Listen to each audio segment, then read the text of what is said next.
وبارك وسلم وصل عليه وعلى آله وأصحابه وأتباعه إلى يوم الدين. أعوذ بالله من الشيطان الرجيم. يا أيها الذين آمنوا كتب عليكم الصيام كما كتب على الذين من قبلكم لعلكم تتقون.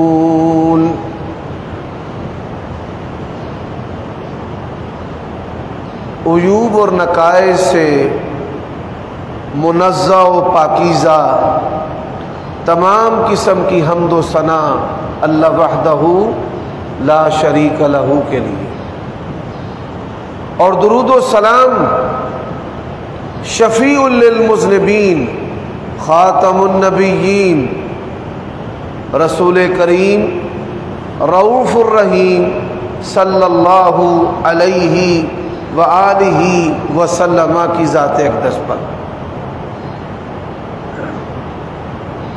سامعین محترم،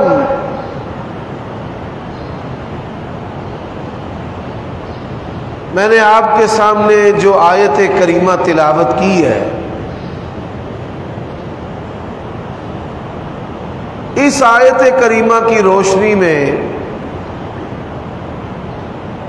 کہ روزے کی فرضیت کا مقصد جو ہے وہ تقویٰ،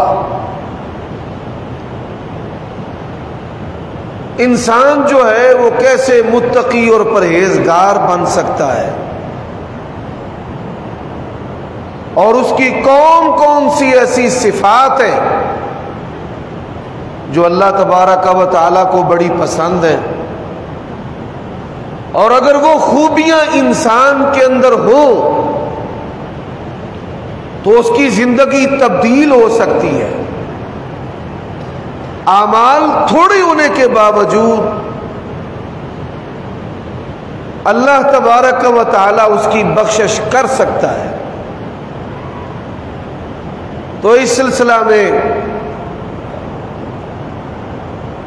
نبی علیہ الصلاۃ والسلام کی ایک حدیث وہ آپ کے گوش گزار کرنا چاہتا ہوں۔ اس حدیث کا موجودہ حالات کے ساتھ بڑا تعلق ہے، اور حکمرانوں سمیت جو سیاستدان ہیں، جو حاکم وقت ہے، جو تاجر ہے، اور جو عام زندگی بسر کرنے والا شخص ہے، سب کے لیے بڑی انمول نصیحتیں ہیں۔ اس حدیث کو بیان کرنے والے عبداللہ ابن عمر رضی اللہ تعالی عنہ وہ بیان کرتے ہیں کہ نبی صلی اللہ علیہ وآلہ وسلم کے پاس ایک انصاری صحابی آئے۔ انہوں نے رسول اللہ صلی اللہ علیہ وآلہ وسلم سے دو سوال کیے۔ یہ دو سوال ایسے ہیں، ہم میں سے ہر فرد و بشر ان دو سوالوں میں شدید سخت کوتاہی کا شکار ہے۔ اس نے پہلا سوال کیا، یا رسول اللہ صلی اللہ علیہ وآلہ وسلم، مومنوں میں سے، ایمان والوں میں سے افضل شخص کون ہے؟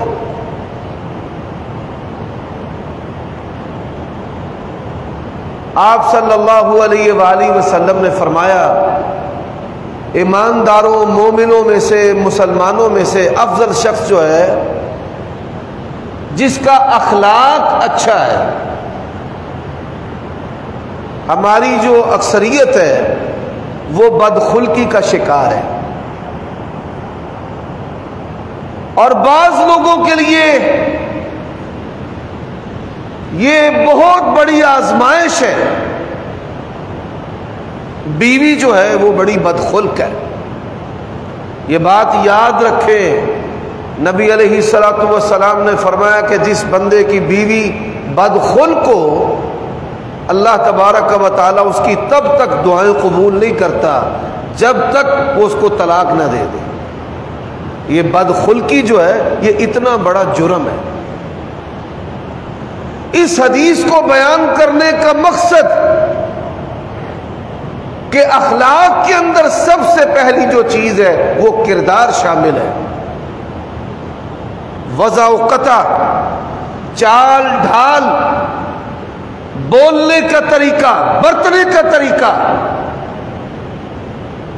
پیش آنے کا طریقہ، یہ ساری جو چیزیں ہیں یہ اخلاق کے اندر شامل ہیں. اور اسی طرح جوان اولاد کے لیے کئی ماں باپ ہیں جو انتہائی بدخلق ثابت ہوتے ہیں. ان کو گالیاں دیتے ہیں، بد دعائیں دیتے ہیں. عموماً آپ کے کانوں نے کئی گھروں کے اندر اس بات کو سنا ہوگا کہ مائیں جو ہیں وہ بد دعائیں دیتی ہیں، تو مر جائے، تیرا بیڑا غرق ہو جائے. نبی علیہ السلام نے فرمایا اپنی اولاد کو بد دعائیں مت دو. یہ بعض نوجوان بیچارے جو ہیں وہ مارے مارے پھرتے ہیں، نہ نوکری، نہ کاروبار، نہ بیاہ، نکاح بھی نہیں ہوتا. حسین و جمیل، قابل و فاضل ہونے کے باوجود بڑی ناکام زندگی گزارتے ہیں. اس کا سبب کیا ہے؟ ماں باپ کی جو ناحق بد دعائیں ہوتی ہیں. نبی علیہ الصلوۃ والسلام نے فرمایا کہ قبولیت کے اوقات ہوتے ہیں، اپنی اولاد کو بد دعائیں نہ دیا کرو. تو آپ صلی اللہ علیہ وآلہ وسلم نے فرمایا کہ جس کا اخلاق اچھا ہے وہ افضل ترین مومن ہے. ماں باپ کا اولاد کے ساتھ، اولاد کا ماں باپ کے ساتھ، بیوی کا خامد کے ساتھ، خامد کا بیوی کے ساتھ، بھائی کا بھائی کے ساتھ، دوست کا دوست کے ساتھ. اور یہ جو مذہبی طبقہ ہے یہ مسجدوں اور مدرسوں کے جو متولی ہیں یہ سمجھتے ہیں کہ شاید بدتمیزی کرنا ہمارا استحقاق ہے، ہمارا حق ہے.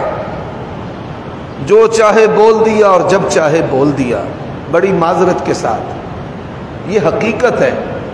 ہونا تو یہ چاہیے کہ یہ کلاس جو ہے ان کا اخلاق اتنا اعلیٰ ہو کہ مسلمان تو مسلمان، کفار بھی ہم سے متاثر ہو کر اسلام کے اندر داخل ہو. حضرات، آپ صلی اللہ علیہ وآلہ وسلم کا فرمان ہے ان اثقل شیء فی المیزان حسن الخلق. میزان میں، ترازو میں اللہ کے ہاں جو سب سے وزنی چیز ہے وہ اچھا اخلاق ہے. اور ایک حدیث ہے نبی علیہ الصلوۃ والسلام کا فرمان ہے انا زعیم ببیت فی اعلی الجنہ. جنت الفردوس میں محل کا ضامن ہوں. کس شخص کے لیے؟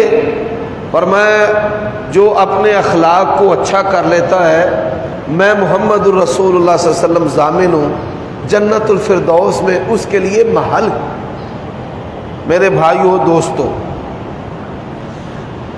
یہ معاشرتی طور پہ ہمارے اندر کوتاہی پائی جاتی ہے.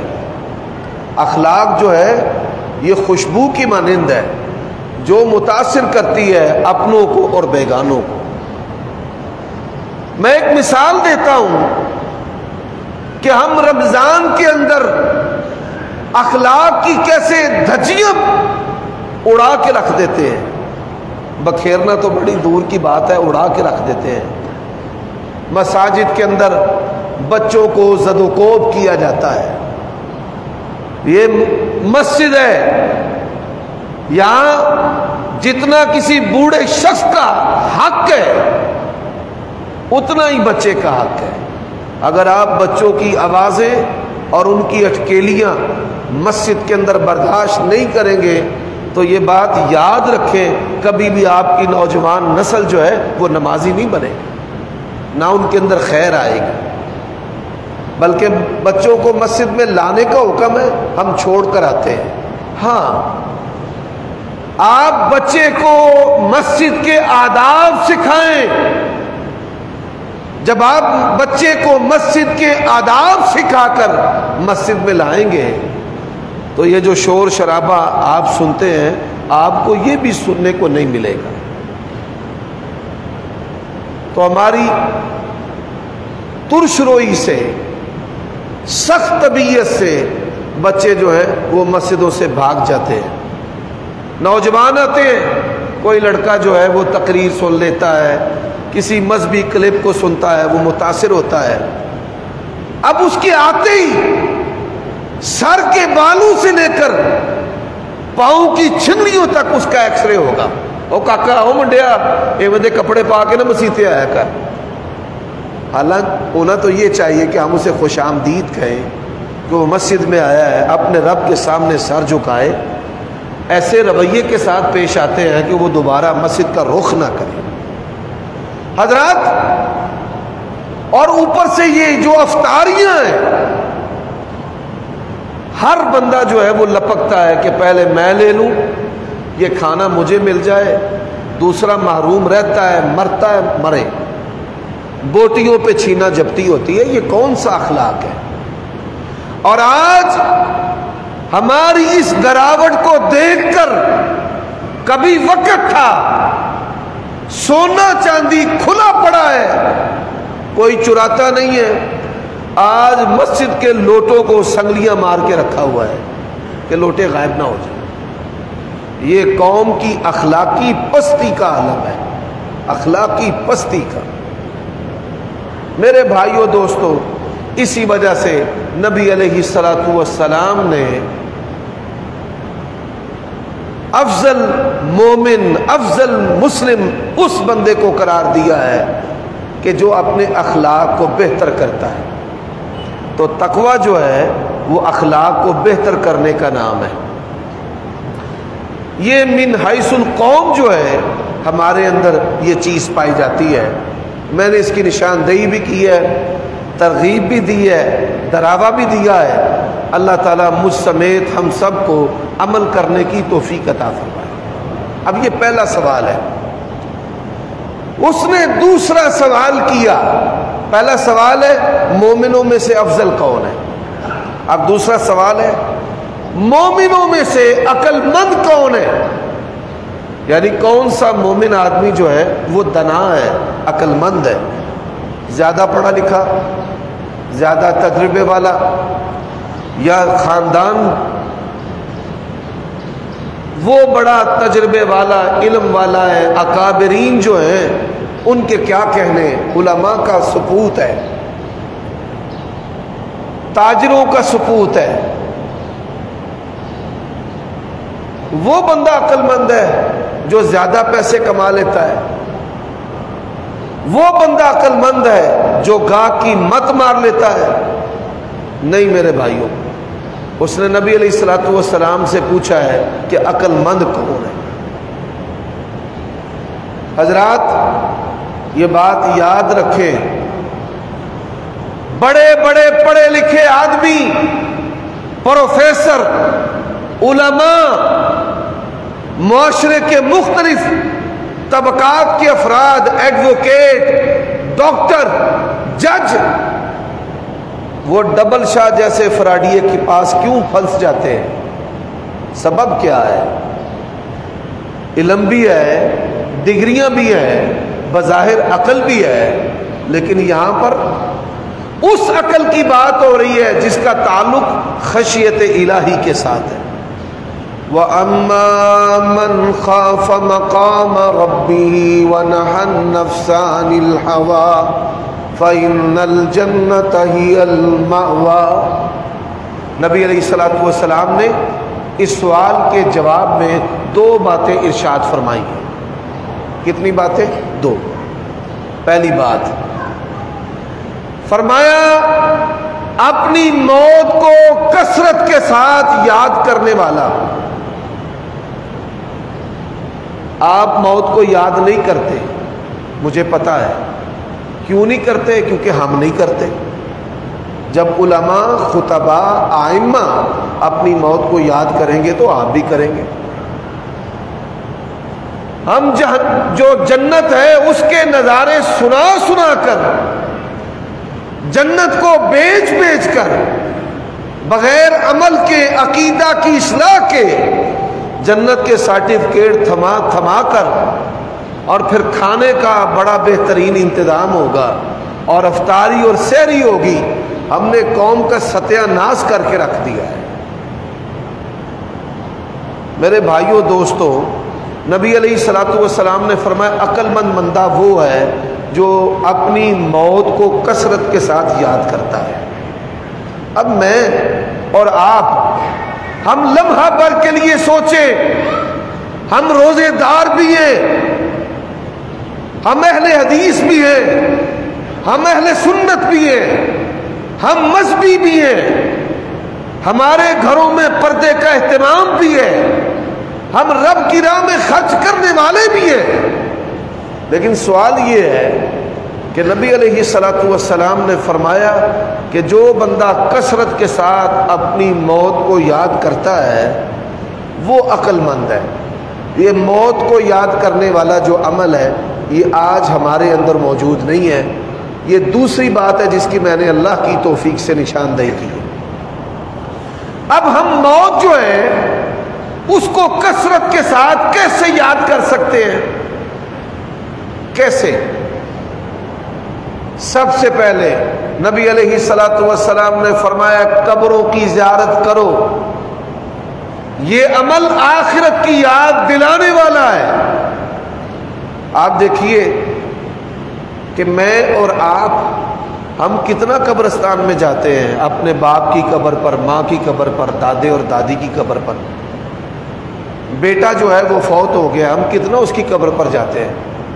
تو قبروں پر جانے والا جو عمل ہے آج ہمارے معاشرے میں 100 نہیں، ہزاروں افراد میں سے 1-2 جو ہے وہ اس پر عمل کرتے ہیں. اچھا، اگر ہم قبرستانوں میں جائیں تو چور اور ڈاکو اور کرمنل جو لوگ ہیں وہ وہاں پر ڈیرا نہیں لگا سکتے. ہم جاتے ہی نہیں. اس کا نتیجہ کیا ہے؟ نشیوں، چوروں اور ڈاکوؤں کی پناہ گاہ اور اماج گاہ جو ہے یہ قبرستان بنے ہوئے. تو یہ نبی علیہ السلام کا جو حکم ہے، یہ حکم اس کو بھی ہم نے اپنی زندگیوں سے نکال دیا ہے کہ نبی علیہ السلام کا حکم ہے قبروں کی زیارت کریں. آج کنواں روزہ ہے جی؟ 13واں میرا خیال ہے. 13واں ہی ہے جی. 13واں روزہ ہے. آپ یہ جائزہ لیں کہ وہ کون سا خوش نصیب شخص ہے کہ جس نے ان 13 ایام کے اندر قبرستان کی زیارت کی ہو موت کو اور آخرت کو یاد کرنے کے لیے. ہم کتنے سنجیدہ ہیں اور کتنے غیر سنجیدہ ہیں. نبی علیہ الصلوۃ والسلام کا یہ جو حکم ہے، اس حکم کو بھی ہم نے اپنی زندگیوں سے نکال دیا ہے. میں آپ کو ایک حدیث سناتا ہوں. یہ حدیث صحیح مسلم میں ہے. سیدہ عائشہ رضی اللہ تعالی عنہا بیان کرتی ہیں کہ میں سو رہی تھی، نبی علیہ الصلوۃ والسلام چپکے سے اٹھے اور آپ صلی اللہ علیہ وآلہ وسلم نے چپکے سے اب جوتا مبارک پہنا اور گھر سے باہر نکل گئے. جب آپ صلی اللہ علیہ وسلم گھر سے باہر نکلے تو میرے دل میں یہ خیال آیا کہ شاید آپ صلی اللہ علیہ وسلم مجھ سے چھپ کر اپنی کسی اور اہلیہ کو ملنا چاہتے ہیں یا ان کے پاس جانا چاہتے ہیں. تو آپ صلی اللہ علیہ وسلم نے اندھیرے میں چلنا شروع کر دیا. رات کے اندھیرے میں اور رات کا پچھلا پہر ہو. آپ دیکھیں ہمارے پیارے نبی علیہ السلام، ان کی سنت، رات کا اندھیرا اور پچھلا پہر ہو، نبی علیہ السلام بقیع قبرستان کے اندر چلے گئے. سیدہ عائشہ فرماتی ہیں رسول اللہ صلی اللہ علیہ وسلم ہاتھ اٹھائے بڑی دیر تک دعائیں کرتے رہے. بڑی دیر تک. اور جب اللہ کے نبی گھر کی طرف مڑے تو رات کے اندھیرے میں مجھے بڑے تیز قدموں چلنا پڑا، یعنی دوڑنے کی طرح. اور میں آئی، کمرے میں آ کر لیٹ گئی، لیکن تیز جو سانس ہے، سانس پھول جانا، چڑھ جانا، نبی علیہ السلام نے محسوس کر لیا. میرے سینے پر ہاتھ لگایا تو دل جو ہے وہ دھک دھک کر رہا تھا. فرمایا کیا بات ہے؟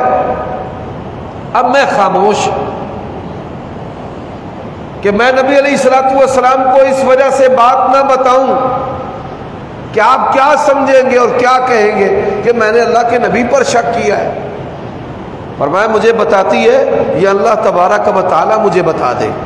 تو میں نے بتایا یا رسول اللہ صلی اللہ علیہ وسلم، میں نے تو آپ کی محبت میں آپ کا پیچھا کیا ہے. رسول اللہ صلی اللہ علیہ وآلہ وسلم نے فرمایا جبرائیل علیہ السلام آئے اور انہوں نے کہا کہ آپ اٹھیں، اللہ تبارک و تعالی نے مجھے بھیجا ہے، آپ اٹھیں اور جا کر جو آپ کے صحابہ کرام بقیع قبرستان کے اندر مدفون ہیں ان کے لیے دعا کریں. اب اس حدیث کے اندر صحابہ کرام کی شان ہے کہ رات کے پچھلے پہر اللہ تبارک و تعالی نے صحابہ کرام جو دنیا سے جا چکے ہیں ان کے لیے اپنے نبی کو بیدار کیا ہے اور کہا ہے کہ آپ ان کے لیے جا کر دعا کریں. اور دوسرا کہ آپ صلی اللہ علیہ وآلہ وسلم قبروں پر جاتے تھے اور نہ دن کا وقت نہ رات کا کوئی وقت، جب بھی اسی جی میں پنجابی چینل نہ دن ویکھیا نہ رات ویکھی. تو یہ ایک چیز ہے کہ ہمارے اندر موت جو ہے اس کو یاد کرنے کا عمل نہیں ہے. حالانکہ نبی علیہ السلام نے فرمایا اکثروا ذکر. موت جو لذتوں کو، ایسی لذت جو انسان کو غافل بناتی ہے، نبی علیہ السلام آپ تبسم فرماتے تھے، مسکراتے تھے، لیکن ایسا مسکرانا کہ جس سے انسان کے دل پر غفلت طاری ہو. ہمارے پیارے نبی نے ساری زندگی کبھی ایسا مسکرایا ہی نہیں. صحابہ کرام رضوان اللہ علیہ مجمعین کو ٹھٹھا مارتے مسکراتے ہوئے اللہ کے نبی نے جب سنا جیسے ہم مسکراتے ہیں، فرمایا لو تعلمون ما اعلم، جو میں جانتا ہوں اگر تم جانتے ہوتے لضحکتم قلیل ولبکیتم کثیرا، تم زیادہ روتے اور تھوڑا مسکراتے. حضرات اب تیسری چیز بھی ہے، ہم کھانے ایسے کھاتے ہیں جس سے ہمارے بدن اور جسم کے اندر غفلت پیدا ہوتی ہے. یہ مرغن غذائیں، یہ غیر مسنون کھانے،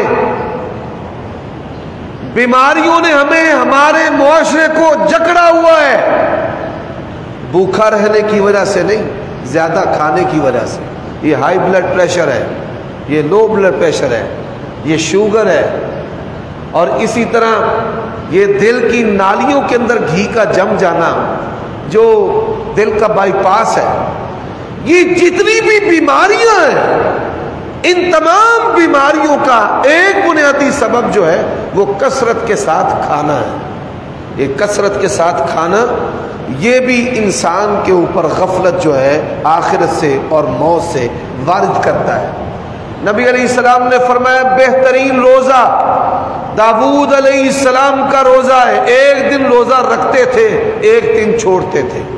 اب ہم نے جائزہ لینا ہے کہ کبھی ہم نے ساری زندگی میں ایک مہینہ حضرت داؤد علیہ السلام کے روزے کی طرح گزارا ہو کہ ہمارے پیارے نبی نے ان کی بڑی تعریف کی ہے. تو لہٰذا ایک مہینہ یہ جو شہر ہے یہ شہر داؤد ہوگا کہ میں حضرت داؤد علیہ السلام کی طرح ایک روزہ رکھوں گا اور ایک چھوڑوں گا. آپ میں سے ایک بندہ، یہ عملی طور پر نشانی ہے کہ موت سے غفلت جو ہے وہ کس طرح ہمارے اندر رچ بس چکی ہے. اب آ جائیے نبی علیہ السلام ہر سوموار اور جمعرات کا روزہ رکھتے تھے. ہر سوموار اور جمعرات کا. کیوں رکھتے تھے؟ فرمایا سوموار اور جمعرات کو اللہ کے ہاں اعمال پیش ہوتے ہیں اور میں پسند کرتا ہوں کہ جب اللہ کے سامنے میرے اعمال پیش ہو تو میں روزے سے ہوں. یہ بات یاد رکھیں، آپ جب تک اپنے پیٹ کو کچھ نہ کچھ خالی نہیں رکھیں گے، پیٹ بھرنا جو ہے اس کے 3 نقصان ہیں. پیٹ کو بھریں گے غفلت پیدا ہوگی، شہوت پیدا ہوگی.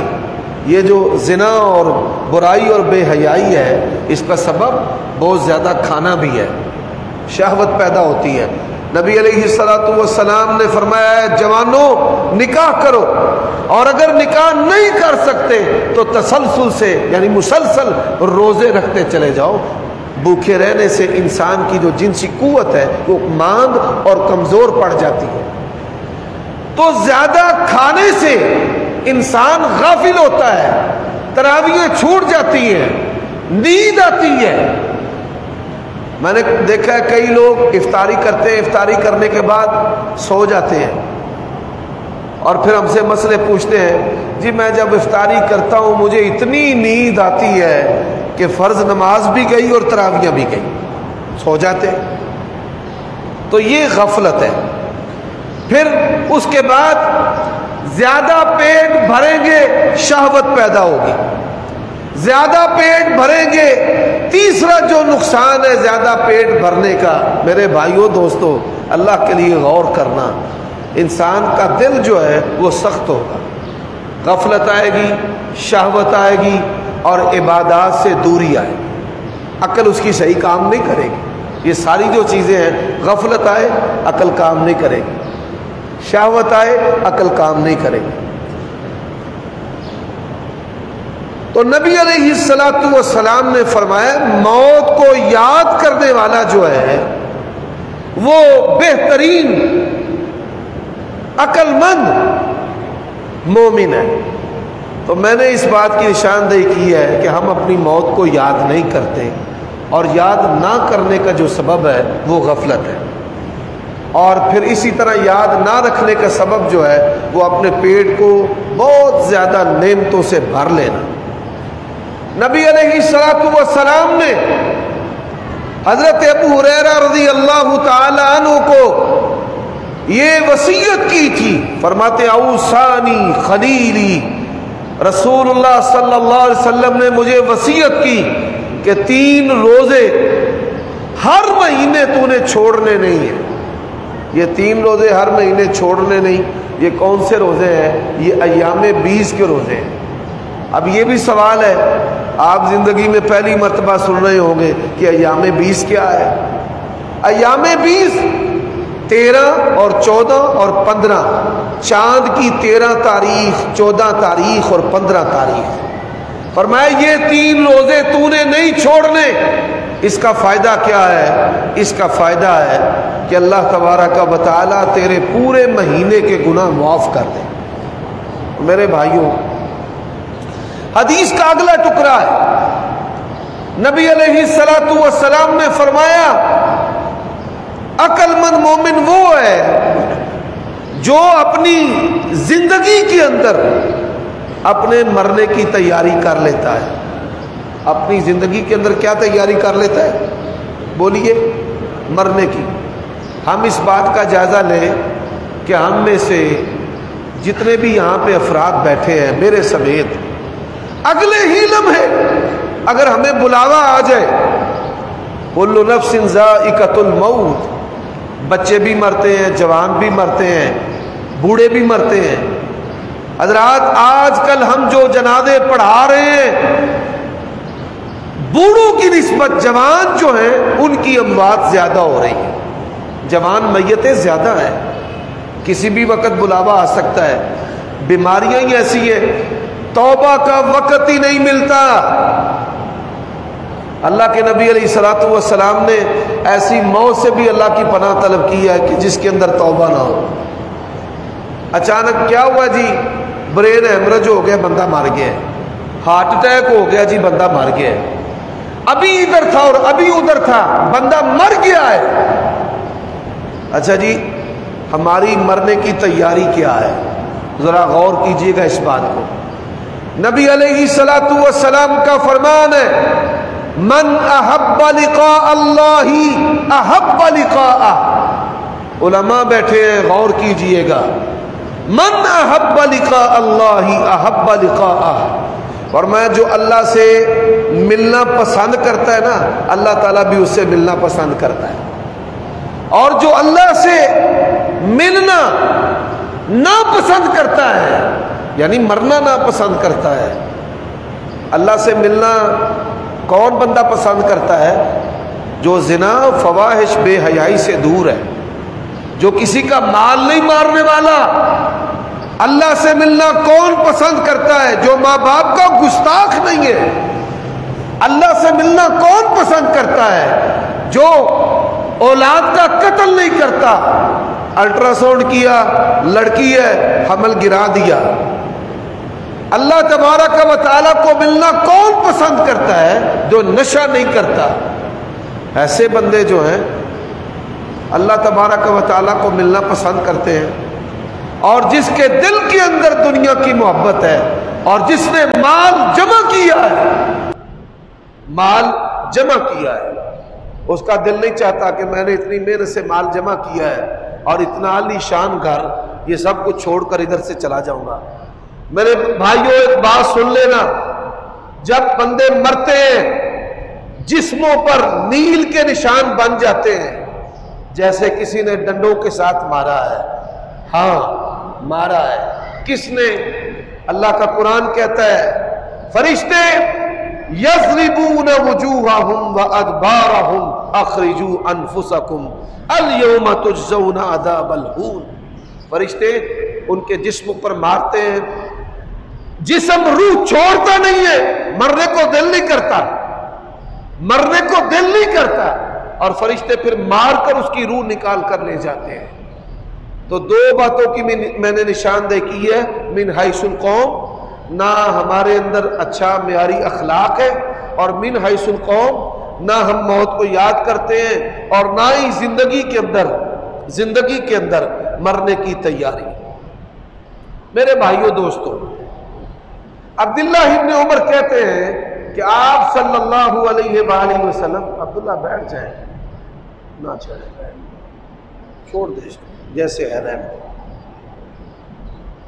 عبداللہ ابن عمر رضی اللہ تعالیٰ وہ کہتے ہیں اللہ کے نبی پھر ہماری طرف متوجہ ہوئے اور آپ نے ارشاد فرمایا مہاجروں 5 باتیں تمہارے اندر آئیں اس وقت اور اس گھڑی سے میں اللہ کی پناہ طلب کرتا ہوں۔ اچھا اب وہ 5 باتیں، یہ میری گفتگو کا خلاصہ ہے، اللہ کے لیے ہم غور کریں۔ ہم بہت دور ہیں، آئیں اپنے رب کی طرف، ففروا الی اللہ، اللہ نے کہا ہے آؤ اپنے رب کی طرف آؤ۔ جو دنیا کی لذتیں ہیں جن کی طرف آپ اور ہم بھاگتے ہیں، اللہ کے ساتھ اللہ کی محبت میں جو لطف و مزہ ہے، جو لذتیں ہیں، یہ دنیا کی لذتیں اس کا مقابلہ نہیں کر سکتی۔ پہلی چیز فرمایا لوگ اعلانیہ فحاشی کریں گے، اعلانیہ۔ فرمایا اللہ تبارک و تعالیٰ ایسی بیماریاں ظاہر کر دے گا جو بیماریاں تمہارے آباء و اجداد نے سنی بھی نہیں ہوں۔ آپ دیکھ لیں ہمارے سلیبس کے اندر فحاشی، ہمارے معاشرے کے اندر فحاشی، ہمارے موبائل کے اندر فحاشی، اور ہمارے نہ چاہتے ہوئے بھی فحاشی ہے۔ یہ موبائل، جس کے پاس بھی موبائل ہے وہ چاہتا ہے یا نہیں چاہتا ہے، دجال اور شیطان نے 2 چیزیں اس کے سامنے کی ہیں۔ ایک دھوکہ، ہم میں سے ہر بندہ، حالات ایسے ہو چکے ہیں ہر بندہ جو ہے وہ دھوکے میں ہے۔ بڑی معذرت کے ساتھ جو عمران خان کی حمایت کر رہے ہیں وہ بھی دھوکے میں ہیں، جو نواز شریف کے حامی ہیں وہ بھی دھوکے میں ہیں۔ یہ جو سیاست ہے انگریزوں کے اثرات والی، جو اس کا حصہ ہے وہ دھوکے میں ہے، اور ہم اس کی وجہ سے رمضان کا تقدس پامال کرتے ہیں، کر رہے ہیں، اور گالیاں دے رہے ہیں اور ایک دوسرے کو نیچا دکھا رہے ہیں۔ کیا یہ چیزیں اللہ تعالیٰ کی عدالت کے اندر آپ کو کام آئیں گی؟ یہ دھوکہ ہے، دھوکہ، اس کا شکار نہ ہو۔ اور یہ بات یاد رکھیں، کوئی عالم ہے، کوئی مولوی ہے، کوئی خطیب ہے، کوئی مذہبی ہے، کوئی عام آدمی ہے، جب وہ کسی سیاسی لیڈر کا انتخاب کرتا ہے نا تو حیوانی قوت سے کرتا ہے، رحمانی قوت سے نہیں۔ حیوانی قوت کیا ہے کہ اس نے جو بھی چول مارنی ہے میں نے اس کا ڈیفینڈ ہی کرنا ہے، میں نے اس کی تائید ہی کرنی ہے، میں نے اس کی حمایت ہی کرنی ہے۔ بھائی تیرے مسلمان مومن اور اہل حدیث اور اہل سنت ہونے کا پھر کیا فائدہ ہے؟ تو پہلی جو چیز ہے وہ دجل ہے، دجل۔ یہ دجل الیکٹرانک ڈیوائس جو ہے موبائل، اس کے ذریعے ہمیں دھوکہ دیا جا رہا ہے اور ہم اس دھوکے کا شکار ہو رہے ہیں۔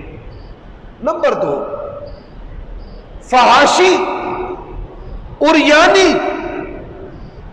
فحاشی اور عریانی جو ہے، آپ دیکھیے بچوں کے کارٹون ہیں، ان کے اندر بھی فحاشی اور عریانی ہے، جتنے بھی فلمیں اور ڈرامے، اور یہ ارطغرل ہمارے جو نوجوان ہیں وہ دیکھ دیکھ کر غازی بننے کے چکروں میں ہیں، ان کے اندر بھی یہ چیزیں جو ہیں وہ موجود ہیں۔ ہمارے نبی شرم و حیا والے نبی ہیں، اور ہمارے نبی پاک دامنوں کے سردار ہیں، اور پاک دامنی کے اسباق اور دروس دنیا کے اندر لے کر آئے ہیں۔ ہمارے نبی نکاح والے نبی ہیں، ہمارے پیارے نبی پوشیدہ دوستیوں والے نہیں ہیں۔ میرے بھائیوں دوستوں سمجھنا پڑے گا، اعلانیہ فحاشی۔ اور میں نے کئی دفعہ یہ بات عرض کی ہے کہ پوری دنیا کا جو کفر ہے وہ 2 چیزیں امت مسلمہ کے اندر ڈالتا ہے۔ ایک عقیدے کی خرابی، ہر دوسرا تیسرا مسلمان عقیدے کی خرابی کا شکار ہوگا۔ 1.5 ارب مسلمان ہے، 1.5 ارب مسلمانوں کی اکثریت کفر اور شرک کے اندر بابوں اور طوطوں اور فالوں کے پیچھے آپ کو غرق نظر آئے گی، اور توہمات کی پرستش و پوجا کرتی نظر آئے گی کہ پتہ نہیں جی کسی نے کچھ کر دیا، جی قاری صاحب کسی نے بندش کر دی ہے۔ اور ایسے مسلمان ہیں، ایسے مسلمان کہ آپ ان کو قرآن بتائیں، حدیث بتائیں، کہیں گے انہاں چیزوں نے سانو پتہ ہے، کوئی اور شے ہے۔ یعنی ایسے مسلمان ہیں کہ جن کی تسلی قرآن اور سنت سے نہیں ہوتی۔ تو پہلی چیز ہے کافروں نے بد عقیدگی، کیونکہ توحید یہ وحدت امت کو ایک کرنے والا عمل ہے۔ اور آپ اس کا نقصان دیکھ لیں کہ آج امت مسلمہ ایک دوسرے کو کافر کہنے میں مصروف ہے۔ مولوی بڑے خوش ہوندے نے، میں انہیں کافر بنایا ہوں۔ امت کا جو آپس میں پھٹ جانا ہے اس کا ایک بنیادی سبب عقیدہ توحید سے دوری ہے۔ اور حضرات جو چیز مسجدوں کو ویران کرتی ہے، مسجدوں کو آج کالجوں اور یونیورسٹیوں کے اندر الحاد بڑی تیزی سے پھیلایا جا رہا ہے، وہ الحاد کیا ہے میرے بھائیوں دوستوں؟ اللہ اور اس کے رسول سے دوری ہے۔ اور دوسری جو چیز ہے وہ کیا ہے؟ فحاشی اور عریانی۔ فحاشی اور عریانی اس لذت کے لیے، یہ ایسی بد نصیب اور بدبخت لذت ہے، اس کا مثبت پہلو تو اللہ کی نعمت ہے کہ میاں بیوی کے تعلق سے اولاد پیدا ہوتی ہے، اس کا مثبت تعلق میاں بیوی کی محبت ہے، ایک گھرانہ ہے اس کا مثبت پہلو۔ لیکن آپ دیکھیے اس بد نصیب اور بدبخت شہوت کا دوسرا پہلو، باپ خون کا، یہ جو رگوں کا خون ہے نا یہ سب سے قیمتی ہوتا ہے، رگوں کا خون دے کر اپنی بیٹی کی پرورش کرتا ہے، رگوں کا خون دے کر اپنی بیٹی کی پرورش کرتا ہے، اور اس شہوت کی وجہ سے بیٹی جو ہے وہ ماں باپ کی تحلیل چھوڑ کر گھر سے بھاگ جاتی ہے۔ تو یہ ساری چیزیں آپ کے سامنے ہیں۔ اب سنیے، نبی علیہ السلام نے فرمایا لوگ ماپ اور تول، ملاوٹ،